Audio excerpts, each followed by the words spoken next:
Vinod sir, staff secretary Sibi ടീച്ചറെ, ഇന്നത്തെ ഈ സമ്മേളനത്തിൻ്റെ പ്രധാന നായകന്മാരായിരിക്കുന്ന വാത്സല്യമുള്ള കുഞ്ഞുങ്ങളെ, പ്രിയപ്പെട്ട അധ്യാപകരെ,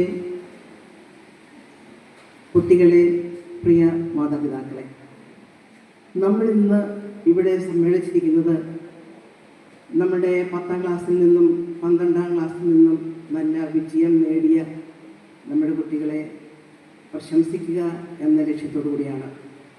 ഈ അവസരത്തിൽ എല്ലാവിധ മംഗളങ്ങളും നിങ്ങൾക്ക് ഞാൻ ആശംസിക്കുന്നു സ്നേഹത്തോടെ.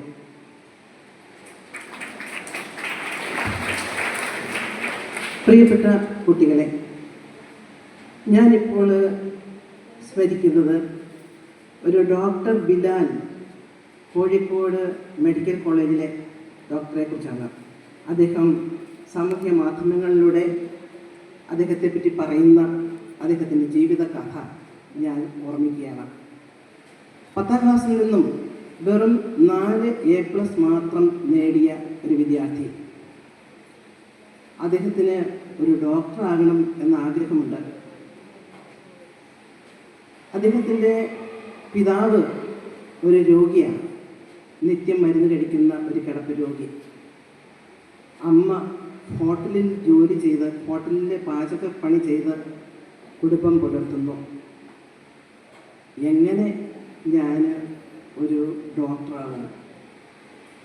അദ്ദേഹത്തിൻ്റെ വീട്ടിലെ ദാരിദ്ര്യം മൂലം 6ാം ക്ലാസ് മുതൽ 10ാം ക്ലാസ് വരെയും ഒരു ഓർഫനേജിൽ നിന്നാണ് പഠിച്ചത്. അതുകൊണ്ട് 4 A+ കിട്ടി. അദ്ദേഹം വീട്ടിൽ വന്നു. +1 +2 പഠിക്കാനായിട്ട് ആരംഭിക്കുകയാണ്. ഒരു ദിവസം അദ്ദേഹം ഉണർന്നപ്പോൾ, വെളുപ്പിനെ 5 മണി സമയത്ത് ഉണർന്നപ്പോൾ കാണുന്നത് അമ്മ വീട്ടിൽ എഴുന്നേറ്റിരുന്ന് കരയുന്നു. അവൻ ശ്രദ്ധിച്ചു, എന്താണ് ഈ അമ്മ കരയുന്നത്?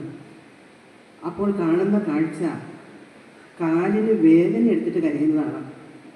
ഒരു തോർത്തുകൊണ്ട് തൻ്റെ കാല് വരിഞ്ഞു മുറുക്കി കെട്ടിയതിന് ശേഷം അമ്മ എഴുന്നേറ്റ് ഏന്തി വലിഞ്ഞ് ഹോട്ടലിലേക്ക് പോവുകയാണ് ജോലി ചെയ്യാൻ വേണ്ടിയിട്ട്. 5 മണിക്ക് അവിടെ സ്റ്റാർട്ട് ചെയ്യണം ജോലി. ഇത് കണ്ട അവന് സഹിക്കാൻ പറ്റിയില്ല.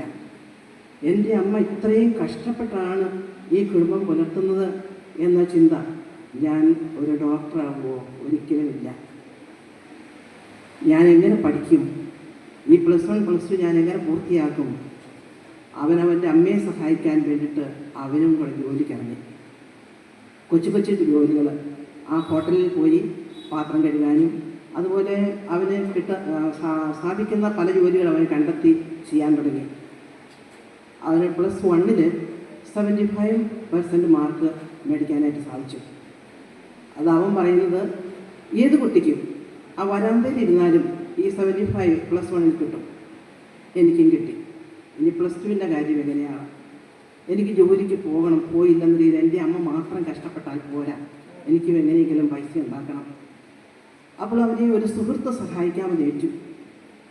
അവന് ദൃഢനിശ്ചയത്തോടെ ഒരു ഡിറ്റർമിനേഷൻ അവനുണ്ടായിരുന്നു. പഠിക്കണം, ഞാൻ പഠിക്കും, ഞാൻ ജോലിയും ചെയ്യും, ഞാൻ പഠിക്കുകയും ചെയ്യും. അങ്ങനെ അവന് +2 90% മാർക്ക് ലഭിച്ചു.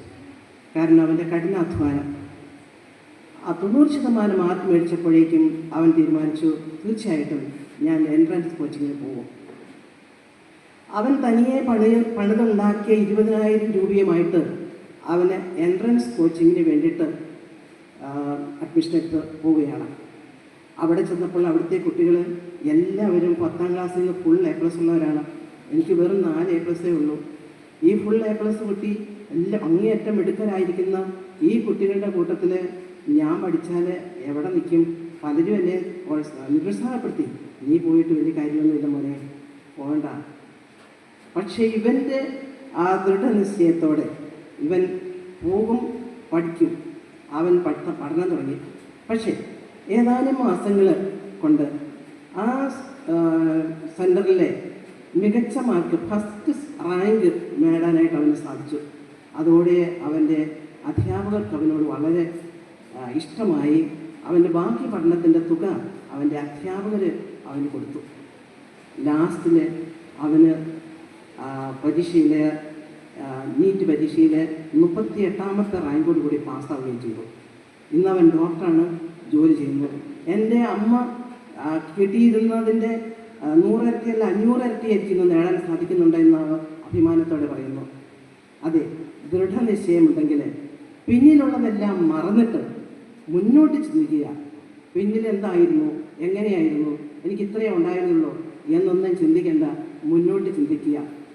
ഞാൻ അല്പം കൂടെ കൂട്ടിച്ചേർക്കുന്നു, നിങ്ങളുടെ ഡിറ്റർമിനേഷനോടൊപ്പം ദൈവത്തിൽ ആശ്രയിക്കുക. താൻ പാതി ദൈവം പാതി എന്ന ആപ്തവാക്യം നമ്മുടെ ജീവിതത്തിൽ അന്വർത്ഥമാക്കിക്കൊണ്ട് നിങ്ങൾ ദൈവത്തിൽ ആശ്രയിച്ചുകൊണ്ട് എല്ലാ ദിവസവും ദൈവത്തോട് പ്രാർത്ഥിച്ചുകൊണ്ട് അവിടുത്തെ ഇഷ്ടം അന്വേഷിച്ചുകൊണ്ട് ദൃഢനിശ്ചയത്തോടെ നിങ്ങൾ പരിശ്രമിക്കുക.